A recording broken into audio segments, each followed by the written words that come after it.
Yeah, good afternoon. So, thanks for staying till the end of the conference, and happy to see many of the people still around. Okay, so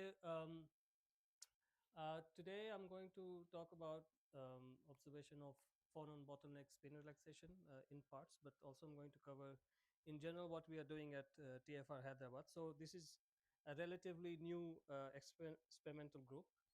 So, I must tell you where we are. So, everyone knows TFR, but TFR Hyderabad is a new campus, and this is an artist impression, but this is going to be okay. So I think this should be constructed next year, so we should all come and take a visit.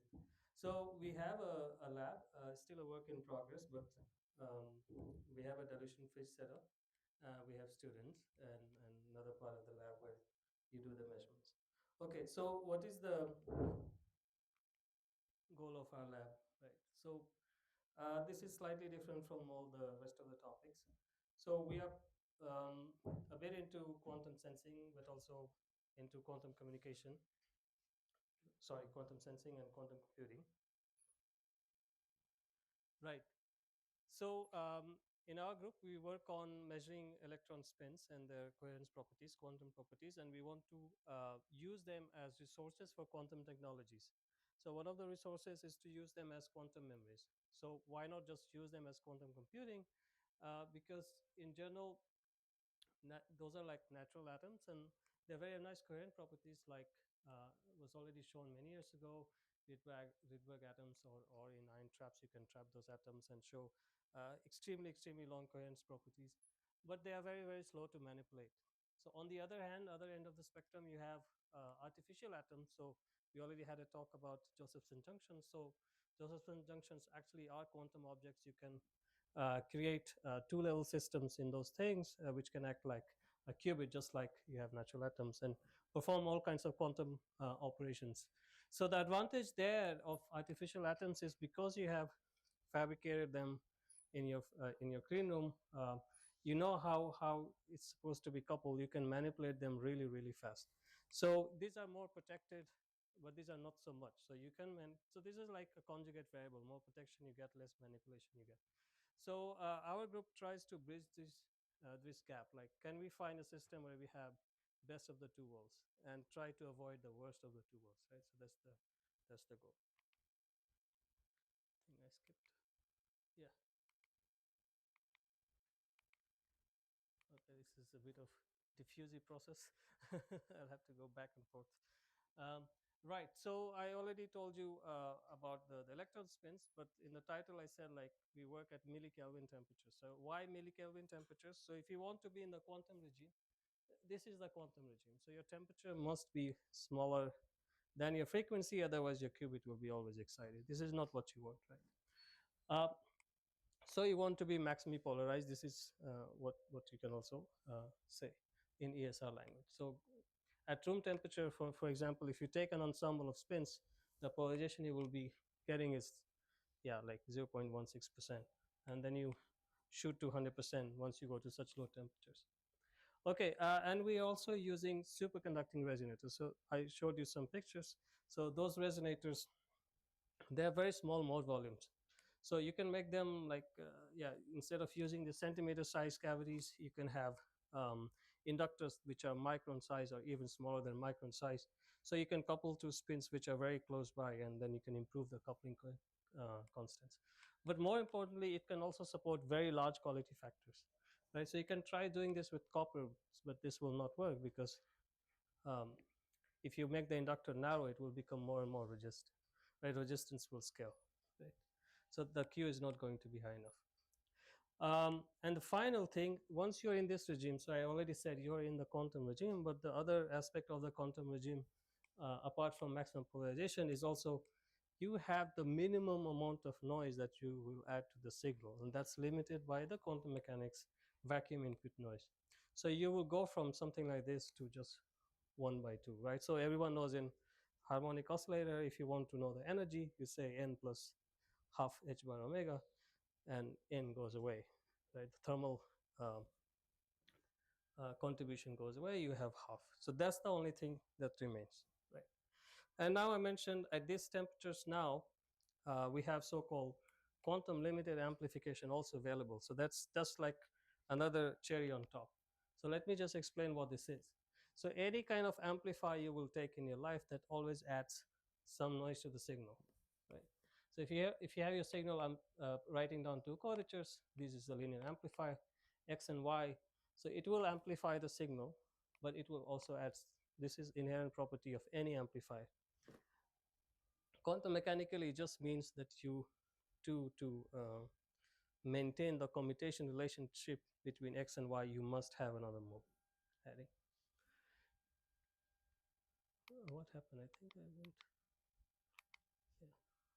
But in quantum mechanics, what you can also do, and these are very nice amplifiers made from the Josephson junctions that was introduced earlier, um, you can amplify one of the quadrature at the expense of the other, right? So you create this a squeeze kind of vacuum. So instead of isotropic amplification, instead of blowing this up isotropically in all directions, it happens like this.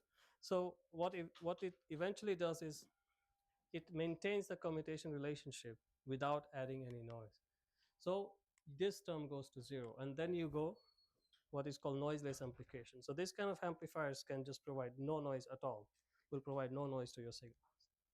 Okay, so this allows to do pretty nice things with spin readout, and one of the things we did was we showed that we could read as few as 10 spins. I'll show a bit more about that experiment. Okay, but this talk I will focus on spin relaxation. Right? So this is one of the typical measurements that people do for measuring spin relaxation. They have some pulse sequences just for non-experts of what a pulse is. So let's say if you have a spin prepared in this state, you apply pi over 2, you bring it to the equator, you apply pi, you just bring it to the other pole. So that's the definition of pulses. Right? So this is called so-called inversion recovery sequence. So you start with the pi pulse, so you invert the spin, you wait for some tau, and with this Haneko, I'm sorry, not going to explain this. With Haneko, you're basically measuring what is the population that's coming back. So it just goes from -1 to 1. Right? So what are the sources of spin relaxation in general? Okay, so the most common, and I think it's always in the textbook, is the spin lattice relaxation, right? So, well, most of the spins are in solid, and say, okay, the spins are releasing their energy. It has to go somewhere, and your first guess is going to be, okay, the lattice has phonons, and it take that energy, right?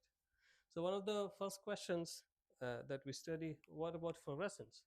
Why won't you just go to the free space?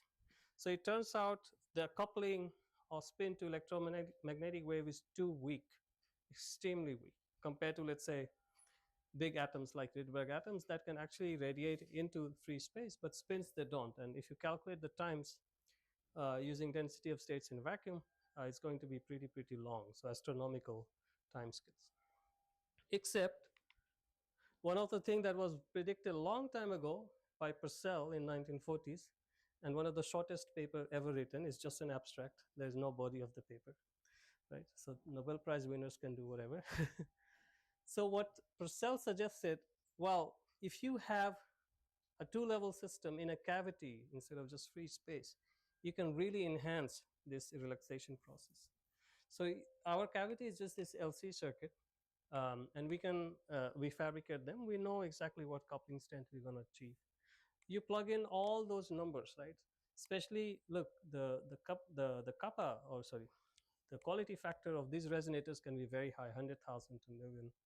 And even with decent coupling strengths, you can see the T1 you can observe is of the order of 1 second. So you can go from whatever astronomical times you have to more measurable times.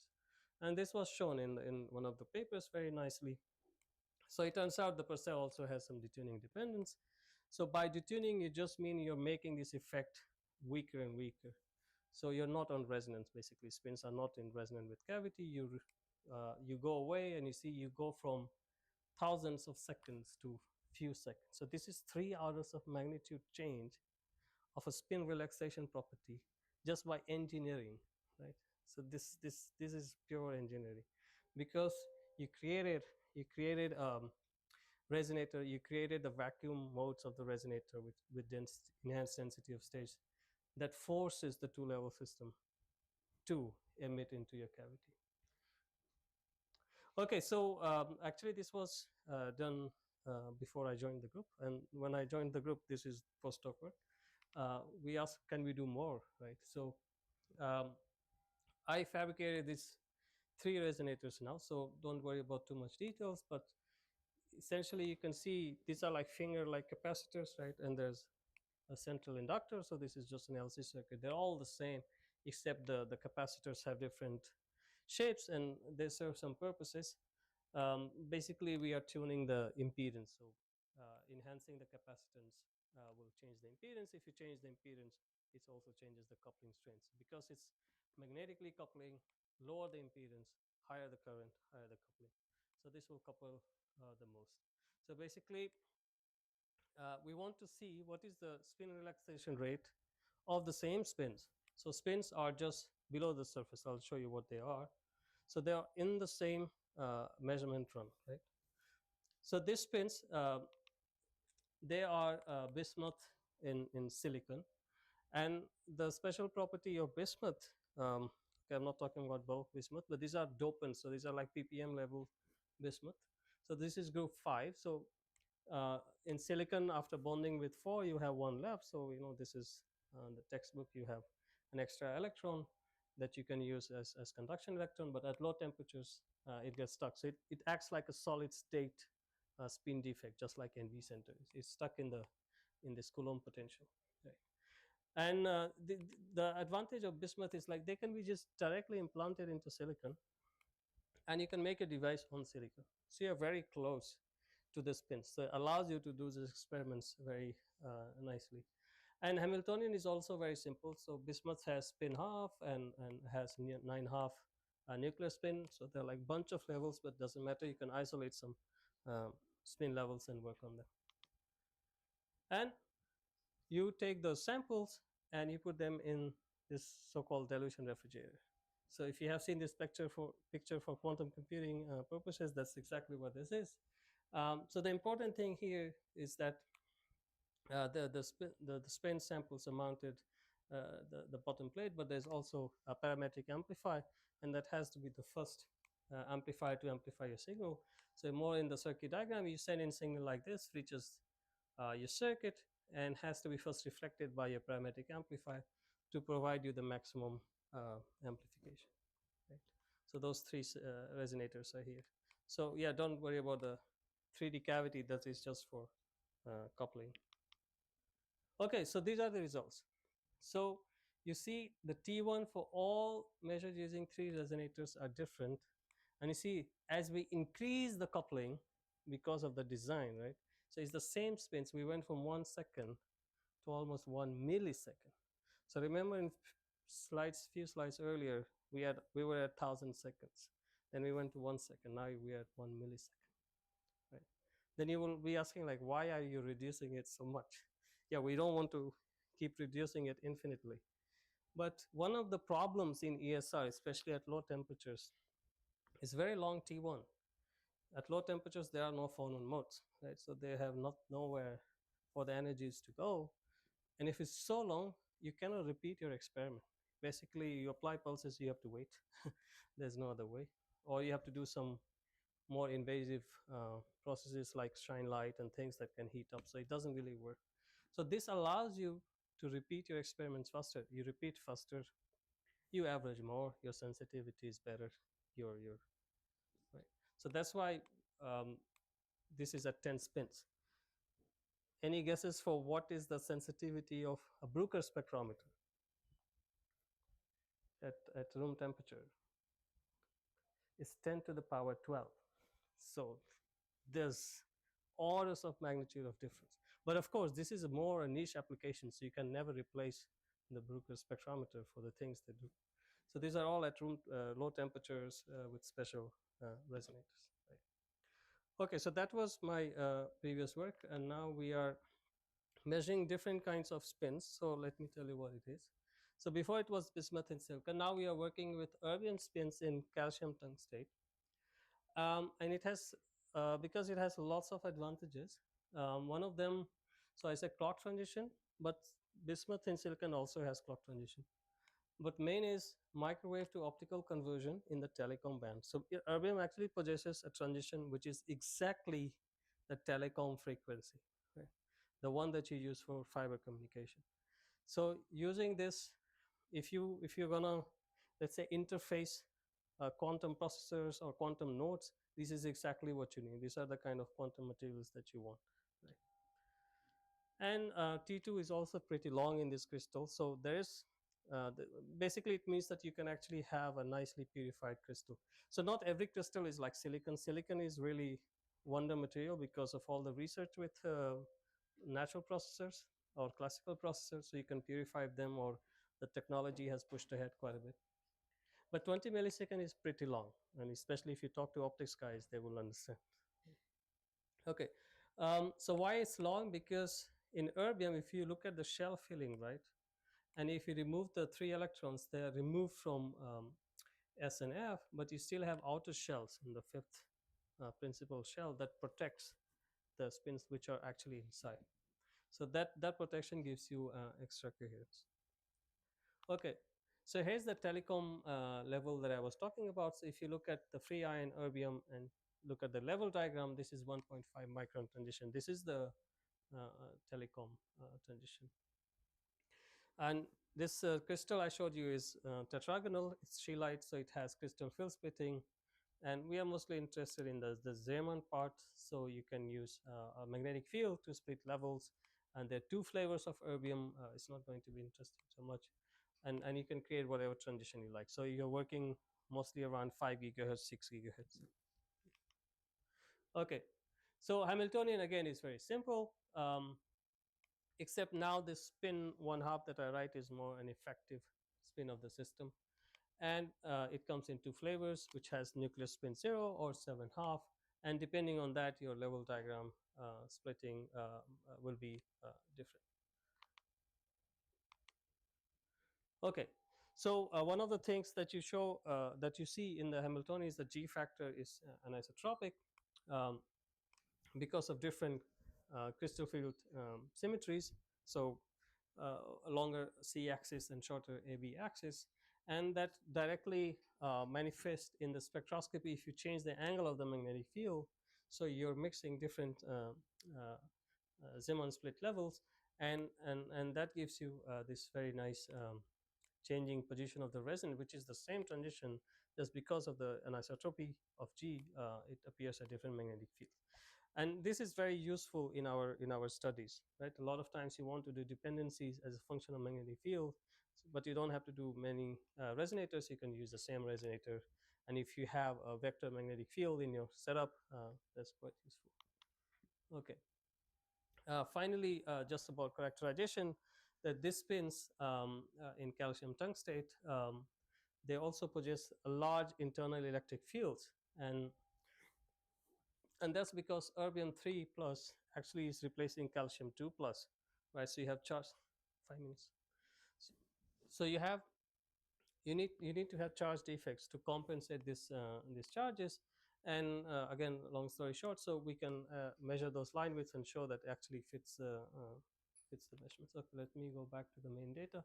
Okay, so actually I'm coming back to the phonon relaxation. So I showed you the direct photon process, and we wanted to measure phonon processes in these crystals, and using slightly different sequence. So this is more like a saturation recovery. You apply a long pulse for reasons I will not discuss, and you can weakly probe. So that allows you to measure all these points without repeating. So you can do all these things in one shot. So the most important thing here is that when you change the magnetic field, I showed you by changing the angle, the relaxation becomes very, very slow. Uh, this is nothing surprising. These are all studied already from 1960s, you see. That 1 over T1 goes as B naught square. So this the spins that you're exciting directly coupled to these phonons and can directly release this energy. This just proves that, yeah, you are in the regime of direct phonon process. Okay, but what surprised us when we did the temperature dependence, right? So I showed you we have different spin line widths in the system. We can easily get it by changing angle, or um, yeah. Um, we saw that the spin relaxation times were quite different already at 20 millikelvin. But more importantly, when you have um, smaller line width, there was a lot of discrepancy with just this cot hyperbolic. So this is also actually studied, but not so much at millikelvin temperature. And this is the thing that's the phonon bottleneck. And why that happens, because at these temperatures, at millikelvin temperatures, the thermal occupation of phonon is zero. So you have reached the quantum limit. So you have like one half. And number of phonons per spin, if you count here, so for every phonon you have 10 to the power minus 6. Sorry, for every spin you have 10 to the power minus 6 phonon, right? So it's just, there's like a big mismatch between number of spins and phonons, right? So phonons is no longer your path, right? The energy finally has to go somewhere. So generally we assume that my phonon is the bath. One spin, the energy goes there, is gone there, and now I can keep doing this. But that cannot happen now. What's happening is I have so many spins, so few phonons. It excites. Now it's blocked. This is blocked. This energy is blocked. Right? That's why it's called a bottleneck. And since I don't have time, this bottleneck actually can be solved in a linear regime. And basically, this T1 now shows a different dependence. And you can actually fit that and show that it works perfectly, and also makes sense. Okay, so conclusion. I showed you this graph. So fluorescence, is it possible? Absolutely, it's possible. And but yeah, not so slow. We can make it fast. Phono relaxation, not so fast. It can be made so slow. Yeah. So yeah, thank you. Let's me thank the group members, and yeah, I'll take some questions.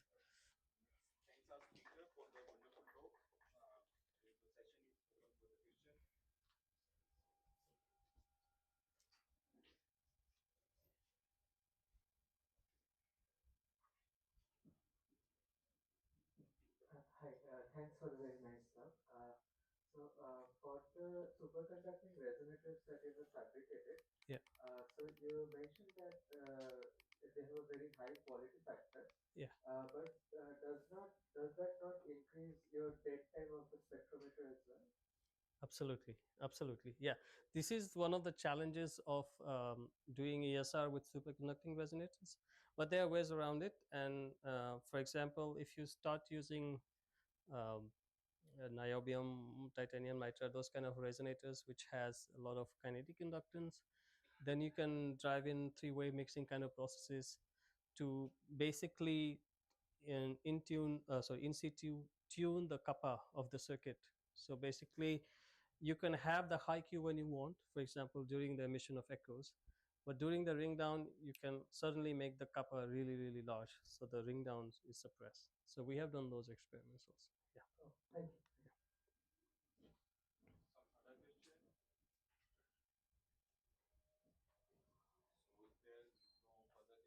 Okay.